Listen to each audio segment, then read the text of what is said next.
بسم اللہ الرحمن الرحیم۔ السلام علیکم۔ اے اللہ، ہمارے دلوں میں الفت ڈال دے اور ہماری ذات کی اصلاح فرما اور ہمیں سلامتی کے راستے دکھا اور ہمیں اندھیروں سے روشنی کی طرف نجات عطا فرما اور ہمیں ظاہری اور چھپی ہوئی بے حیائی سے بچا اور ہمارے لیے ہماری سماعت، ہماری بصارت، ہمارے دلوں، ہماری بیویوں اور ہماری اولادوں میں برکت ڈال اور ہماری توبہ قبول فرما۔ تو ہی توبہ قبول کرنے والا مہربان ہے۔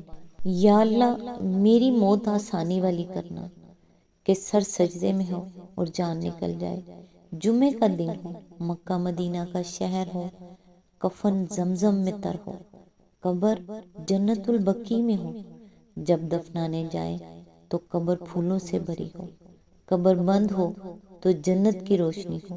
یا اللہ، تو مجھے ایسا بنا دے کہ دعا میرے حق میں قبول ہو جائے، تیرے پسندیدہ بندوں میں میرا شمار ہو جائے۔ جس کو اپنے لیے دعا کروانی ہے وہ اس دعا کو اتنا شیئر کرے کہ مکہ مدینہ کی گلیوں تک یہ دعا پہنچ جائے۔ آمین ثم آمین۔ آج انشاءاللہ سورہ صاد کی آیت نمبر 46 سے سٹارٹ کریں گے۔ اس کا ترجمہ اور تفسیر تفہیم القرآن سے بیان کروں گی جو اہل سنت جماعت کے لیے ہے۔ اعوذ باللہ من الشیطان الرجیم، بسم اللہ الرحمن الرحیم۔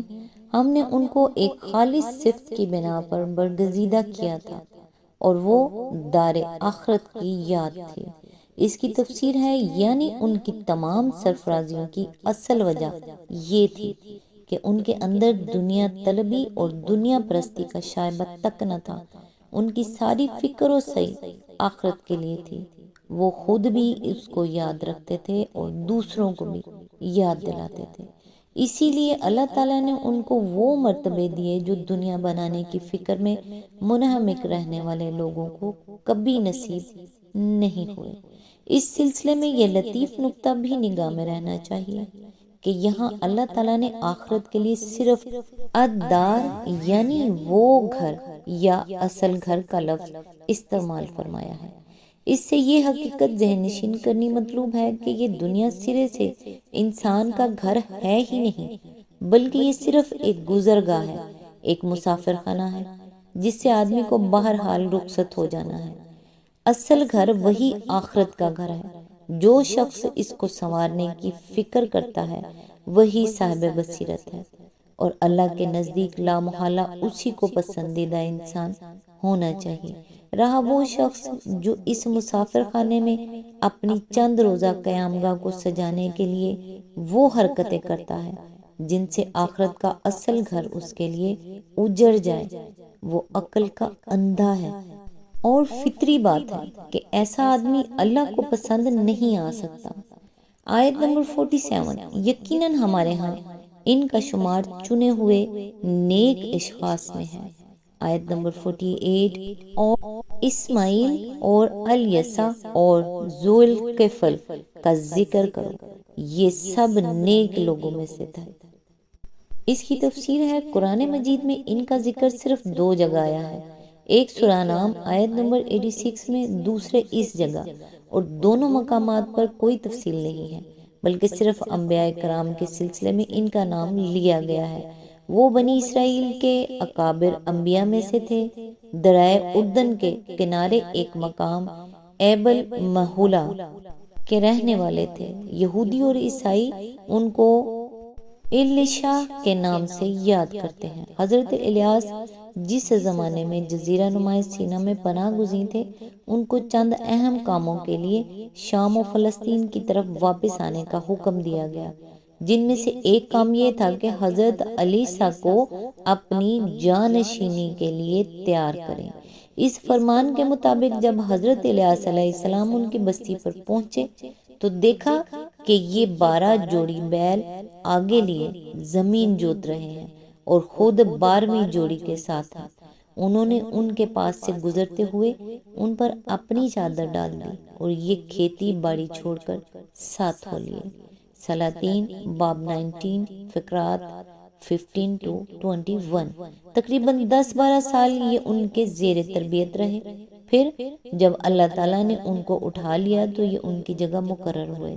نمبر 2، سلاطین باب 2، بائبل کی کتاب 2 سلاطین میں یہ باب 2 سے 13 تک ان کا تذکرہ بڑی تفصیل کے ساتھ درج ہے، جس سے معلوم ہوتا ہے کہ شمالی فلسطین کی اسرائیلی سلطنت جب شرک و بت پرستی اور اخلاقی نجاستوں میں غرق ہوتی چلی گئی تو آخر کار انہوں نے یاہو بن یہوسف بن نمسی کو اس خانوادہ شاہی کے خلاف کھڑا کیا جس کے کرتوتوں سے اسرائیل میں یہ برائیاں پھیلی ہوئی تھیں، اور اس نے نہ صرف بال پرستی کا خاتمہ کیا بلکہ اس بد کردار خاندان کے بچے بچے کو قتل کر دیا۔ لیکن اس اصلاحی انقلاب سے بھی وہ برائیاں پوری طرح نہ مٹ سکیں جو اسرائیل کی رگ رگ میں اتر چکی تھیں، اور حضرت الیسع کی وفات کے بعد تو انہوں نے طوفانی شکل اختیار کر لی، یہاں تک کہ سامریہ پر اشوریوں کے پے در پے حملے شروع ہو گئے۔ مزید تفصیل کے لیے ملاحظہ ہو تفہیم القرآن جلد 2 صفحہ نمبر 597 اور تفسیر سورہ صفات 70 to 71۔ اسی آیت کے ضمن میں یہ بھی فرمایا گیا ہے کہ حضرت ذوالکفل کا ذکر بھی قرآن مجید میں 2 ہی جگہ آیا ہے، ایک سورہ انبیاء، دوسرے یہ مقام۔ ان کے متعلق ہم اپنی تحقیق سورہ انبیاء میں بیان کر چکے ہیں۔ تفہیم القرآن جلد 3 الانبیاء حاشیہ نمبر 81۔ آیت نمبر 49 یہ ایک ذکر تھا، اب سنو کہ متقی لوگوں کے لیے یقیناً بہترین ٹھکانہ ہے۔ آیت نمبر 50 ہمیشہ رہنے والی جنتیں جن کے دروازے ان کے لیے کھلے ہوں گے۔ اس کی تفسیر ہے، اصل الفاظ ہیں مفتحات لہم الابواب۔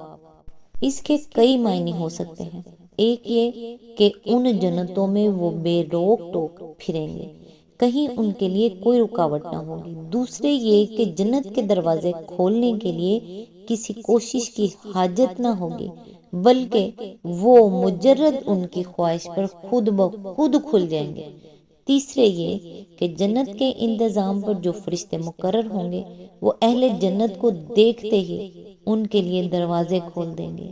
یہ تیسرا مضمون قرآن مجید میں ایک اور مقام پر زیادہ صاف الفاظ میں بیان فرمایا گیا ہے، حَتَّى إِذَا جَاءُوهَا وَفُتِحَتْ أَبْوَابُهَا وَقَالَ لَهُمْ خَزَنَاتُهَا سَلَامٌ عَلَيْكُمْ طِبْتُمْ فَادْخُلُوهَا خَالِدِينَ، یہاں تک کہ جب وہ وہاں پہنچیں گے اور اس کے دروازے پہلے ہی کھولے جا چکے ہوں گے تو جنت کے منتظمین ان سے کہیں گے کہ سلام علیکم، خوش آمدید، ہمیشہ کے لیے اس میں داخل ہو جائیں۔ سورہ الزمر آیت نمبر 73۔ آیت نمبر 51 ان میں وہ تکیے لگائے بیٹھے ہوں گے، خوب میوے اور مشروبات طلب کر رہے ہوں گے۔ آیت نمبر 52 اور ان کے پاس شرمیلی ہمسن بیویاں ہوں گی۔ اس کی تفسیر ہے، ہمسن بیویوں کا مطلب یہ بھی ہو سکتا ہے کہ وہ آپس میں ہمسن ہوں گی، اور یہ بھی کہ وہ اپنے شوہروں کی ہمسن ہوں گی۔ آیت نمبر 53 یہ وہ چیزیں ہیں جنہیں حساب کے دن عطا کرنے کا تم سے وعدہ کیا جا رہا ہے۔ آیت نمبر 54 یہ ہمارا رزق ہے جو کبھی ختم ہونے والا نہیں۔